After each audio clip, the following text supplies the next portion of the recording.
Okay, so in today's video, we're going to be talking about a potential sequel to Welcome to Raccoon City. Now, this whole news kind of spread from Tom Hopper, aka the guy who played Albert Wesker in Welcome to Raccoon City. He was promoting his new show, or the new season of that show, Umbrella Academy, which is completely unrelated to Resident Evil. But anyways, he was having an interview with Screen Gems, and they asked him, what are your thoughts on a potential sequel to Welcome to Raccoon City? And so this is what the actor stated. So while speaking exclusively with Screen Rant to discuss the Umbrella Academy, Season 3 star Tom Hopper shared some insight for a potential Resident Evil Welcome to Raccoon sequel. Though the Albert Wesker actor hasn't heard any official rumblings for the follow-up, he did confirm that the studios behind the first film were pleased with how it performed, and it seems confident a sequel will move forward. And so this is what the actor stated. What I know is, it was very successful in terms of on-demand. A lot of people sat at home and watched it, so I think they're very happy over at Constantine and Sony, all the guys who run that show. I certainly hope to go back and play Albert Wesker again. It ended in a way that I was like, oh, I can get used to this guy. Also to where he's going. I think he can be very interesting, so I certainly hope so.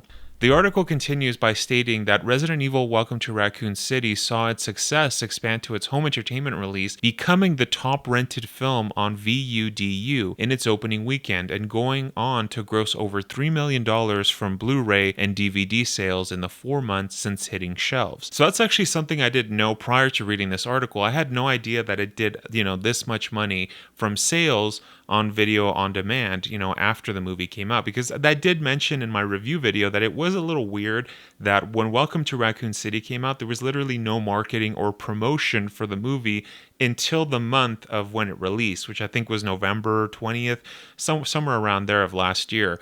And so, yeah, I found that very interesting that, that the actor also believes that they are going to make a sequel to this. Now, personally, I always kind of figured that Constantine and Screen Gems, which are the production companies, would be making sequels to Welcome to Raccoon City, mostly because, if we look at their previous movies, the RE movies made by Mila Jovovich and Paul W. Sanderson, her husband, they made like 6 movies. And so they really milked, the crap out of that cow for money.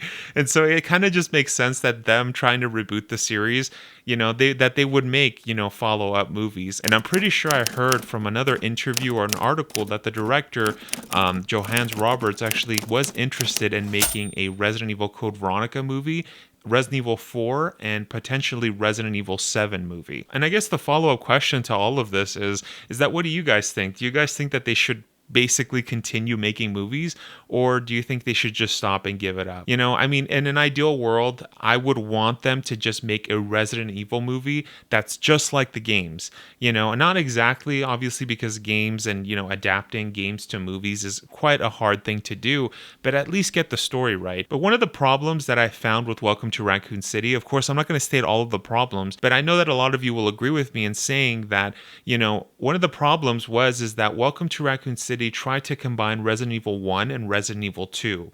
And at the end, it just felt like a rushed mess. I think the first 20 minutes of the movie were, I think, its best. The pacing was really nice, but then after, all of a sudden, it just was rushed. It almost felt like the director had to go to the bathroom. And so, it was just a complete rush mess at the end. Like I said, the first 20 minutes of the movie I thought were good, but then after, it was just a rush mess. And so going back to what I was saying is that, yeah, do I think that if the director were to make a Resident Evil Code Veronica movie, I think it would probably be better if it was just Resident Evil Code Veronica. My major concern is that if he's going to be directing another movie, is if he's going to try to combine games again, because that would be awful. Now, I talk more on this subject in my review of Welcome to Raccoon City, so if you guys want to know all my full thoughts, then make sure to click this video, but don't forget to like and subscribe, and also let me know what you guys think in the comments. Thank you so much for watching.